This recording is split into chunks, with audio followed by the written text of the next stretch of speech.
Back to news. Bangladesh లో ఉద్రిక్త పరిణామాలపైన అక్కడి భారత పౌరులకు హెచ్చరికలు జారీ చేసింది కేంద్ర ప్రభుత్వం. బంగ్లాదేశ్ లో ఉన్న భారతీయ పౌరులందరూ చాలా జాగ్రత్తగా ఉండాలని అప్రమత్తం చేసింది. ఆ దేశంలో ఉన్న వాళ్లు తమ కదలికలను తగ్గించుకుని సురక్షిత ప్రాంతాలకు పరిమితం కావాలని కేంద్రం తెలిపింది. ఏదైనా సాయం కోసం బంగ్లాదేశ్ ఢాకాలోని భారత హైకమిషన్ అత్యవసర ఫోన్ నంబర్ల ద్వారా సంప్రదించాలని కోరింది. అంతేకాకుండా ఆ దేశానికి భారతీయులు ఎవరూ వెళ్లొద్దని కేంద్రం సీరియస్ వార్నింగ్ ఇచ్చింది. హింసలతో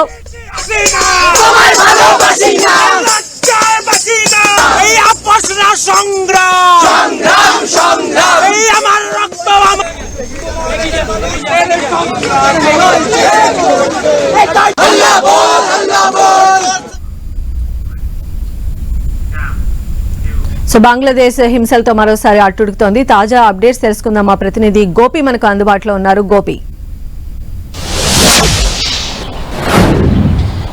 భారత సరిహద్దు దేశం బంగ్లాదేశ్ రక్తమోడుతోంది. ప్రస్తుతం అక్కడ నిరవధిక కర్ఫ్యూ కొనసాగుతోంది.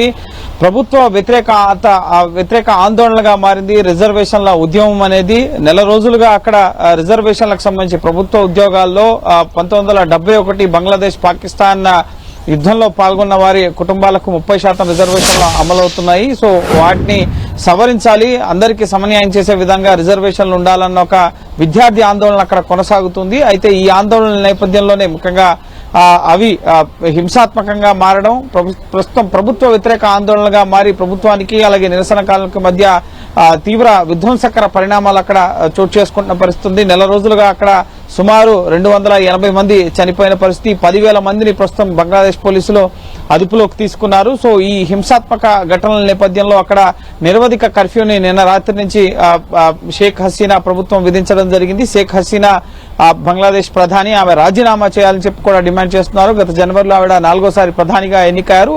అయితే ఈ రిజర్వేషన్ల అంశం, ఈ ఉద్యమం అనేది ప్రభుత్వ వ్యతిరేకత ఉద్యమంగా మారి సహాయ నిరాకరణకు ప్రస్తుతం ఫ్యాక్టరీలు మూసివేయడం, ప్రజా రవాణా వ్యవస్థను నిలిపివేయడం, ప్రజలు ఎవరికి పనిలోకి వెళ్లొద్దని చెప్పి కూడా ప్రతిపక్ష పార్టీలు అక్కడున్న విద్యార్థులకి, నిరసనకారులకి ముఖ్యంగా మద్దతు తెలపడంతో సో ప్రస్తుతం షేక్ హసీనా ఎటువంటి నిర్ణయం తీసుకుంటారో అన్న ముఖ్యంగా ప్రస్తుతం కర్ఫ్యూ అయితే విధించడం జరిగింది. ఆవిడ రాజీనామా డిమాండ్ ముఖ్యంగా సొంత పార్టీ నుంచి కూడా కొంత వ్యతిరేకత వ్యక్తమవుతున్న పరిస్థితి ఉంది.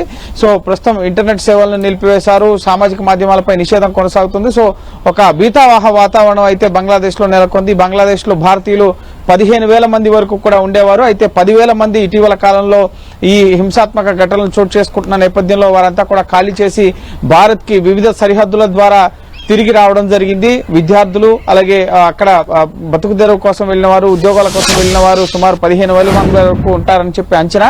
అయితే అక్కడున్న పరిస్థితుల్ని భారత ప్రభుత్వం ముఖ్యంగా ఈ హింసాత్మక ఘటనల నేపథ్యంలో భారత ప్రభుత్వం అప్రమత్తమై ఒక అడ్వైజరీని జారీ చేయడం జరిగింది. తదుపరి ఆదేశాలు వచ్చేంత వరకు కూడా ఎవరు కూడా బంగ్లాదేశ్ పర్యటనకు వెళ్లొద్దు అని చెప్పి విదేశాంగ శాఖ ఒక అడ్వైజరీని విడుదల చేయడం జరిగింది. అలాగే బంగ్లాదేశ్ లో ఇప్పటి వరకు ఇంకా ఎవరైతే రాకుండా ఉన్నారో సో వారు కూడా అప్రమత్తంగా ఉండాలి, ఢాకాలోని ఎంబసీ కార్యాలయాన్ని సంప్రదించాలని చెప్పి హెల్ప్ లైన్ నెంబర్లను సైతం విడుదల చేయడం జరిగింది.